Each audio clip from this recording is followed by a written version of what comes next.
Que bom que você está aqui, que bom que podemos nos encontrar mais uma vez para este momento de oração durante a semana e para meditarmos na Palavra de Deus. Antes de tudo, porém, quero lembrá-lo da nossa agenda permanente de oração, de orarmos pelo nosso país, pela vacinação de todos os brasileiros, pela nossa economia, pela sua retomada, para que não haja pobreza, ou pelo menos que ela seja diminuída, especialmente para que haja muito trabalho para os brasileiros e que a fome não se instale no nosso país. Não se esqueça de orar pela sua igreja, por toda a sua liderança, pelos líderes de ministério, pelos seus irmãos que estão servindo em cada um deles, para que a nossa igreja seja o ambiente da graça de Deus, onde as pessoas possam se achegar, ter um encontro com Cristo, voltar para ter um relacionamento com Cristo, para onde elas possam se reconciliar consigo mesmas, com Deus, com o seu próximo. Também nos lembrarmos de orar por aqueles que sofrem, por aqueles que neste período de pandemia viram partir seus entes queridos, que eles sejam envolvidos pelo nosso amor, pelo nosso acolhimento, que nós possamos ser um instrumento de Deus na vida destas pessoas. Quero convidar você a preparar a sua Bíblia, deixá-la aberta lá na carta de Paulo aos Efésios, no capítulo 3. Hoje nós vamos meditar sobre razões para orar e eu quero convidar você então a preparar o seu coração. Lembre-se de orar pelo país, pela igreja e por aqueles que sofrem. Prepara o seu coração, vamos à nossa meditação.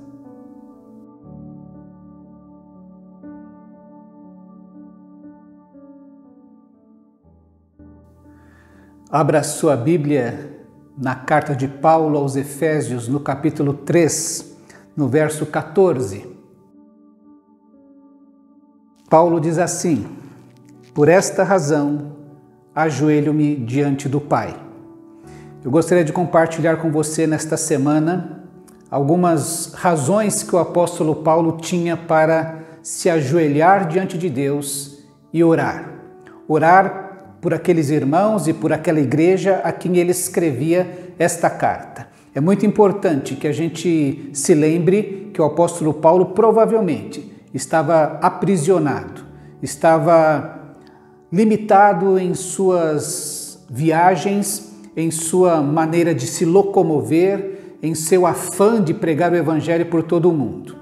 E uma vez preso, ele aprendeu, como ele fala aos Filipenses, a pregar então para aqueles guardas que estavam próximos dele, ou então a escrever aos seus irmãos, às igrejas onde ele havia pregado o evangelho, incentivando-os a permanecerem firmes no evangelho apesar das suas prisões. E é importante então que o apóstolo Paulo, tendo todo o tempo do mundo, estando preso, qual é a atividade que ele tem? São duas. A primeira é de pregar o evangelho a toda a guarda pretoriana, como ele diz quando escreve aos Filipenses.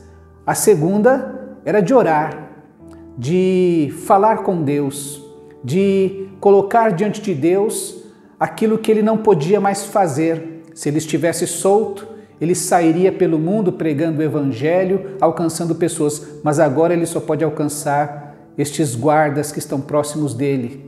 E o cuidado com todas as igrejas que, como ele diz aos Coríntios, pesa sobre ele. E aqueles irmãos que estavam se sentindo perseguidos, desanimados, às vezes com dúvida na ação de Deus, já que Paulo estava preso. Então Paulo pode pregar o evangelho aos soldados que o aprisionam, ele pode orar pelos seus irmãos e ele pode escrever cartas às igrejas. Nós conhecemos as cartas da prisão, como Efésios e Filipenses, também as cartas pastorais que provavelmente Paulo escreveu da prisão. Paulo, então, quero lembrar desta situação na qual ele ora pelos seus irmãos. E quando ele diz, por esta razão, ajoelho-me diante do Pai, eu quero pensar que um pouquinho antes que ele escreve, ele nos alista pelo menos 4 razões pelas quais ele está orando. Primeira grande razão que o apóstolo Paulo nos apresenta aqui no capítulo 3, um pouco antes, no início do capítulo 3, é exatamente esta oração que ele faz para que eles sejam despertados para uma missão. Veja que no verso 2 ele diz assim: certamente vocês ouviram falar da responsabilidade imposta a mim. E no versículo 4 ele diz que, ao lerem isto, vocês poderão entender a minha compreensão do mistério de Cristo. E o Paulo entende que lhe foi imposta uma responsabilidade, a de compartilhar a compreensão que ele tem do mistério de Cristo. E ele diz ainda no verso 5, este mistério foi dado a conhecer aos homens, não foi dado a conhecer aos homens de outras gerações, mas agora foi revelado pelo Espírito aos santos apóstolos e profetas de Deus. Paulo então está falando, orando, por esta razão eu me ajoelho diante do Pai, para que vocês sejam despertados para uma missão.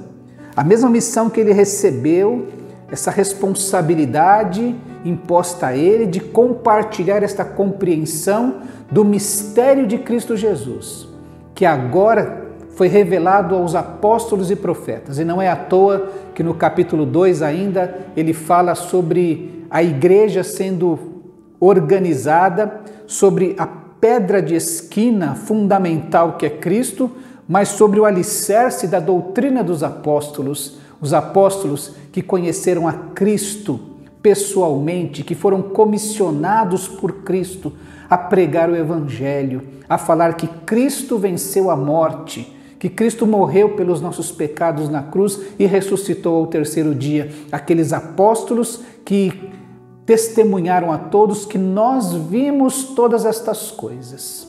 Paulo então diz: eu me ajoelho diante do Pai, pedindo para que todos nós sejamos despertados para esta mesma responsabilidade de esclarecer, de compartilhar, esclarecer este mistério que há em Cristo Jesus. E como ele vem falando no capítulo 2 e aqui no capítulo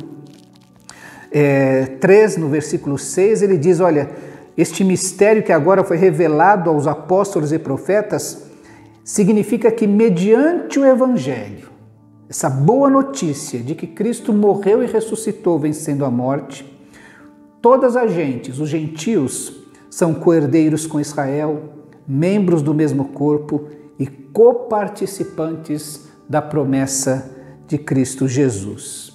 Esta é uma responsabilidade que Paulo entendia que lhe havia sido imposta. Eu preciso esclarecer esta nova mensagem do Evangelho, essa boa notícia do Evangelho de Cristo Jesus. Mas ele também vai falar no verso 8 que, embora eu seja o menor dos menores de todos os santos, foi-me concedida esta graça de anunciar aos gentios ou a todas as gentes as insondáveis riquezas de Cristo e esclarecer a todos a administração deste mistério que durante as épocas passadas foi mantido oculto por Deus em que criou todas as coisas. A intenção desta graça era que agora, mediante a igreja, a multiforme sabedoria de Deus se tornasse conhecida dos poderes e autoridades nas regiões celestiais em Cristo Jesus. Paulo está afirmando que ele recebeu a graça de proclamar. Ao mesmo tempo que ele entende que há uma responsabilidade imposta a ele, ele compreende também que esta responsabilidade é uma graça de poder anunciar as insondáveis riquezas de Cristo e esclarecer a todos a administração deste mistério. E ele fala desta maneira porque esta responsabilidade não é possível ser realizada sozinha, na força da sua carne, na força das suas capacidades, mas isto é uma graça que ele recebe. Ele que diz que ele é o menor dos menores de todos os santos. Como o menor dos menores de todos os santos poderia realizar pela sua própria força tamanha tarefa de esclarecer, de falar para as pessoas sobre este mistério que foi revelado? Isso é feito pela graça, a graça que escolhe o menor dos menores de todos os santos e que capacita este ser tão pequeno a realizar esta obra. Isto é graça de Deus, por isso Paulo se coloca de joelho diante do Pai, pedindo para que todos sejam despertados para esta missão com esta mesma compreensão de que nós temos uma responsabilidade que vai ser executada, realizada pela graça de Deus. Mesmo que você diga assim, pastor, eu sou o menor dos menores de todos os santos. Pastor, eu sou o menor dos menores dos membros desta igreja. Você vai ser envolvido pela graça de Deus e a responsabilidade que você tem de anunciar a Cristo, você vai fazê-la no poder do nosso Deus. Um segundo motivo pelo qual Paulo fala que se ajoelha diante do Pai é pedindo para que nós sejamos despertados para um poder, para experimentarmos o poder de Deus na nossa vida. Veja que no versículo 12, eu vou ler a partir do verso 10, diz assim: a intenção desta graça era que agora, mediante a igreja, a multiforme sabedoria de Deus se tornasse conhecida dos poderes e autoridades nas regiões celestiais, de acordo com seu eterno plano que ele realizou em Cristo Jesus, nosso Senhor, por intermédio de quem temos livre acesso a Deus em confiança pela fé nele. Sim, meus irmãos, Paulo está dizendo que nós somos despertados para um poder, para termos ousadia. Ele ora, ele se ajoelha diante do Pai para que nós tenhamos ousadia. Ousadia de entrar na presença de Deus com confiança. Cristo morreu na cruz do Calvário. Aquele véu se rasgou e nos abriu livre acesso até Deus, para termos intimidade com o Pai, a quem agora chamamos Abba Pai, o Pai da intimidade. Primeiro porque nós somos alcançados por este Evangelho, alcançados pela verdade deste Evangelho. E nós podemos ter ousadia porque agora sabemos que podemos entrar pelos méritos de Cristo na presença do Pai. Segundo, para que nós compartilhemos com responsabilidade esta graça, para que nós tenhamos esta compreensão. E uma vez que esta responsabilidade é feita na graça de Deus, não são os nossos méritos, é o favor imerecido de Deus, é o poder de Deus, são os méritos de Cristo. É nesta verdade que nós agimos, que nós compartilhamos, que nós esclarecemos, que nós damos a razão da nossa fé às pessoas. E é Deus que vai agir. Paulo está dizendo, eu me ajoelho diante do Pai, para que vocês tenham esta ousadia, essa confiança de entrar na presença de Deus pela fé em Cristo, no sacrifício que Ele realizou. Lembre-se que no capítulo 2, Paulo diz, vocês não são salvos por obras, vocês são salvos pela graça, mediante a fé, não por obras, para que ninguém se glorie. Toda a nossa vida diante de Deus é realizada, é vivida pela fé. E Paulo então diz, eu me ajoelho diante do Pai, para que ninguém se esqueça disso e para que todo mundo entre com esta ousadia na presença de Deus. No versículo 13 ele ainda afirma, portanto, peço-lhes que não desanimem por causa das minhas tribulações em seu favor, pois elas são uma glória para vocês. Paulo está dizendo que ele ora diante do Pai, ele se ajoelha diante do Pai, para que vocês tenham ânimo, para que vocês não desanimem diante das minhas tribulações, para que quando vocês ouvirem que eu estou preso, vocês não fiquem com medo, assustados, imaginando que as tribulações podem vencer a fé, podem vencer o amor, podem vencer o compromisso, podem vencer a gratidão de tudo que Deus fez em Cristo Jesus por nós.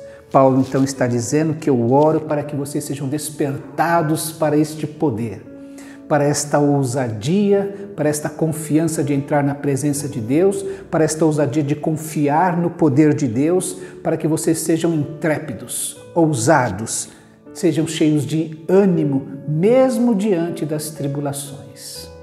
Sim, o apóstolo Paulo está dizendo: por esta razão, ajoelho-me diante do Pai. E ele nos dá algumas razões para orar. Primeiro, para sermos despertados para compartilhar deste Evangelho, que para muitas pessoas ainda é um mistério, ainda não compreenderam que Cristo morreu na cruz pelos nossos pecados, que Cristo nos liberta da penalidade do pecado, que Ele nos liberta do poder do pecado e que Ele vai nos libertar na eternidade da presença do pecado. Ele ora para que nós realizemos essa tarefa de compartilhar o Evangelho no poder do Espírito Santo de Deus. É Ele que nos dá ousadia, é Ele que nos enche de ânimo, de intrepidez, mesmo diante das tribulações. Lembre-se que o Santo Espírito de Deus é quem intercede por nós com gemidos inexprimíveis diante de Deus. Os sofrimentos que Paulo diz aqui, as suas tribulações, provavelmente falando das suas cadeias, das suas prisões, não era o fim da linha, não podiam impedir o apóstolo Paulo de deixar de realizar a sua responsabilidade, não podia impedi-lo de proclamar e de esclarecer as pessoas. Ele proclama a alguns guardas, alguns ficam com dúvidas, querem mais entendimento, e ele vai esclarecer a cada um. E ele faz isso no poder do Espírito. A minha tarefa é compartilhar. Quem vai convencer as pessoas do pecado, da justiça e do juízo é o Espírito Santo de Deus. Ele vai me infundir tanto de ousadia como de ânimo diante das dificuldades. Meu querido irmão, algumas razões para orar, para sermos despertados para esta responsabilidade que é uma graça em nossa vida. Os anjos queriam poder compartilhar o Evangelho, esta boa notícia que há em Cristo Jesus. Mas este privilégio foi dado a mim e a você, de compartilhar com as pessoas do amor de Deus em Cristo Jesus. Que nós façamos isso, neste poder do Espírito, cheios de ânimo, cheios de alegria, porque sabemos que estamos participando desta grande missão de Deus. Veja que o apóstolo Paulo diz que, no versículo 10, a intenção dessa graça era que agora, mediante a Igreja, a multiforme sabedoria de Deus se tornasse conhecida dos poderes e autoridades nas regiões celestiais. A Igreja, eu e você, temos o privilégio de participar da obra que Deus está realizando, que Ele planejou, que Ele executou através de Cristo Jesus. E nós, Igreja Batista do Parque, você, meu querido irmão e irmã, temos o privilégio de sermos usados por Deus para anunciar a multiforme sabedoria de Deus que Ele realizou em Cristo Jesus, nos dando agora ousadia para entrar na sua presença, poder para compartilhar o seu Evangelho, força para realizarmos a nossa tarefa. Nós que somos, você e eu, o menor dos menores de todos os santos. Recebemos esta graça. Que Deus te abençoe, que você seja envolvido por este poder de Deus e que a sua boca se abra para compartilhar do Evangelho de Cristo Jesus.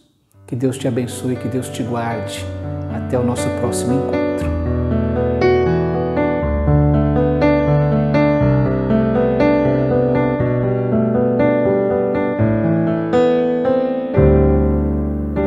Ó Deus, Tu és o meu Deus forte, a minha fortaleza, minha alma tem sede de Ti, Senhor.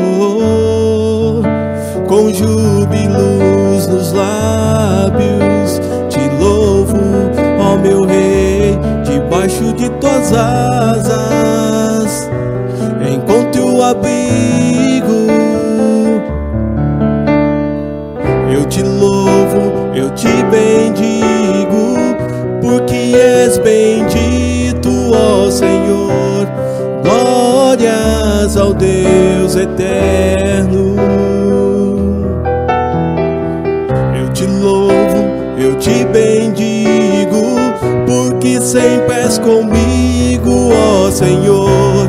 Glórias ao Deus eterno.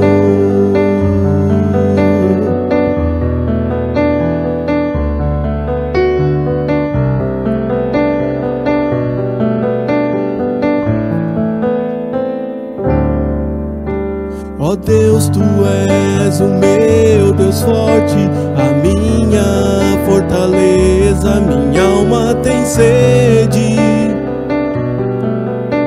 de Ti, Senhor, com júbilos nos lábios, Te louvo, ó meu Rei, debaixo de Tuas asas encontre o abrigo.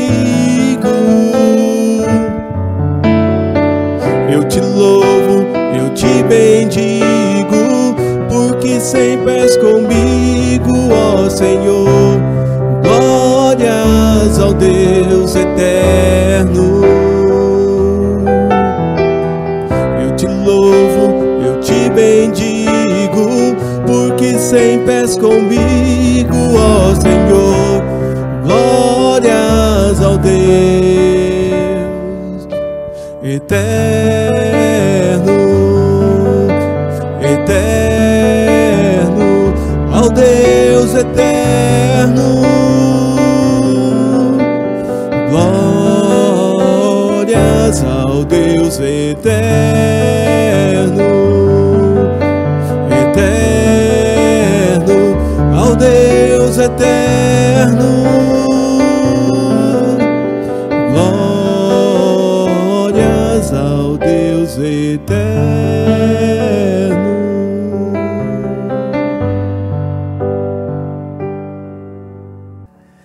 Que bom que chegamos até aqui neste momento de oração durante a semana, no qual podemos meditar na palavra de Deus. Se este tempo tem sido uma bênção para você, tem te abençoado, eu quero incentivá-lo a compartilhar com alguém que vem à sua memória. Alguém que está precisando ouvir esta palavra, que está precisando ser desafiado ou receber consolo. E dessa maneira podermos alcançar mais pessoas com a palavra do Senhor Jesus Cristo. Quero te desejar uma boa semana, um restante de semana, que Deus te abençoe ricamente e até o nosso próximo encontro.